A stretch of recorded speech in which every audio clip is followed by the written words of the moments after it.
खान साहब का मूड या उनकी जो कानूनी टीम है, अक्सर हम उनसे बात करते रहते हैं, और मूड और जो टीम का मामला है वो लग नहीं रहा है कि वो माफी पर शायद रजामंद है, या उनकी टीम उनको शायद माफी के लिए कह रहे हैं नहीं आप माफी ना करें, आप इस केस को लड़ लें।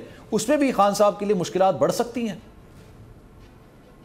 देखें, बात यह है कि जब तौहीन अदालत का अगर स्पेशली जो आपने जिक्र किया है, तो अगर तौहीन अदालत का मामला है तो उसमें सबसे बेहतर यही होता है कि आपने अपने आप को अदालती रहम करम पे छोड़ना होता है कि जी अगर अदालत समझती है या अदालत ने समझा कि मुझसे तौहीन हुई है तो मैं अपने आप को अदालती रहम करम सरेंडर करना होता है, मैं माफ़ी मांगता हूँ, गैर मशहूद माफ़ी मांगता हूँ, तो वो मामला ख़त्म हो जाता है। और तौहीन अदालत में बहुत कम ही ऐसी नज़ीरें हैं जिसमें सज़ाएँ हुई, और इसी पर तो अदालत ने कहा कि उसको मोहलत भी दी है 7 दिनों की, आप 7 दिनों में दोबारा जवाब जमा। और गालिबन यही रिमार्क्स भी थे कि ये मामला आज खत्म हो जाता, अगर खत्म हो जाता, अगर आप चाहते तो आप बिल्कुल ठीक है। और ये हामिद खान उनके वकील हैं जो बेसिकली, तो वो बहुत अच्छा उनका केस लड़ेंगे तौहीन अदालत में, और उसमें इमरान खान बेल आउट हो जाएगा। ये तमाम केसेस जो हैं इमरान खान का कुछ भी नहीं बिगाड़ सकते। हाँ, 2 केसेस हैं जो इमरान खान के लिए थोड़ा बहुत मसाइल पैदा कर सकते हैं। अच्छा, और वो केसेस वो हैं कि जिसमें एक तो ममनुआ फंडिंग वाला केस हो गया, क्योंकि ममनुआ फंडिंग में जो इमरान खान की जाने से सर्टिफिकेट या एफिडेविट जमा कराए गए हैं, तो वो इलेक्शन कमीशन ने कहा है कि वो गलत है एक। और दूसरा एक केस है जो इन फ्यूचर इमरान खान के लिए प्रॉब्लम पैदा कर सकता है, और उसकी समाज जो है वो सितंबर के आखिरी हफ्ते में इस्लामाबाद हाई कोर्ट में होनी है। वो है कि इमरान खान ने अपने बच्चों से मुतल्लिक जो गलत बयान हल्फी जमा कराया 2018 के इंतखाबात में के मौके के ऊपर, तो उसमें हमने ये देखा है कि अगर कोई भी रुकन कौमी असम्बली गलत बयान हल्फी जमा कराता है या एफिडेविट गलत देता है तो उसके ऊपर नाअहली या कुछ इस टाइप का मामला हो सकता है। लेकिन बाकी जो 11 केसेस की आपने डिटेल बताई है, तो ये केसेस इमरान खान के लिए कुछ भी नहीं। ममनुआ फंडिंग आप देख ले, लेकिन आजम स्वाति साहब हमारे साथ शो के अंदर मौजूद थे, उन्होंने ये बात बोली कि ये जो इलेक्शन कमीशन का तौहीन का मामला है, इसमें वो माफी नहीं मांगेंगे, इसको लड़ेंगे वो। तो इसमें फिर कितने चांसेस हैं खान साहब के बच निकलने के?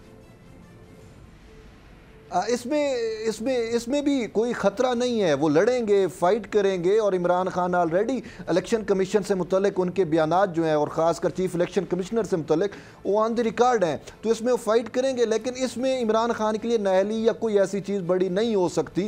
वो अपना जवाब जमा कराएँगे। और मुतअद्दिद मरतबा हमने देखा भी सही कि जब इलेक्शन कंपेन्स होती है तो इलेक्शन कमीशन की जानिब से नोटिस जारी किए जाते हैं कि आपने कंपेन की खिलाफ वर्जी की है, या इलेक्शन कोड का जो ज़ाब्ता अखलाक है उसकी आपने खिलाफ वर्जी की है, लेकिन उन केसेस का कुछ भी नहीं होता। तो इलेक्शन कमीशन के किसी भी केस का मेरा नहीं ख्याल। हाँ, इलेक्शन कमीशन में एक केस है जो जिसकी मैं अभी बात कर रहा था कि ममनुआ फंडिंग के अंदर जो गलत बयान हल्फी जमा हुआ है, और ममनुआ फंडिंग का भी गुब्बारा ऐसा फूटा कि पहले कहा गया कि गैर मुल्की फंडिंग है, तो वो गैर मुल्की फंडिंग खत्म होकर अब ममनुआ फंडिंग तक का मामला आ गया। और ममनुआ फंडिंग में जो इमरान खान के लिए सबसे बड़ा मसला होगा वो उनका जो बयान हल्फी है, वो इलेक्शन कमीशन ने कहा कि गलत जमा कराया गया, वो बयान हल्फी के ऊपर मामला हो सकता है। क्योंकि सुप्रीम कोर्ट इस हवाले से अपना एक फैसला दे चुकी है और कह चुकी है कि अगर इलेक्शन कमीशन के फैसले से साबित हो जाता है कि इमरान खान ने गलत बयान हल्फी जमा कराया है, तो फिर वो जो है मामला मेरिट के ऊपर उसको देखा जाएगा।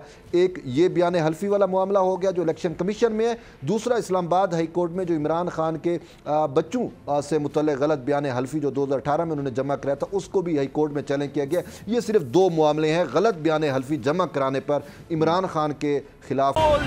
एक बार फिर नंबर 1 सब्सक्राइब करें और बेल दबाएं ताकि कोई खबर रह न जाए।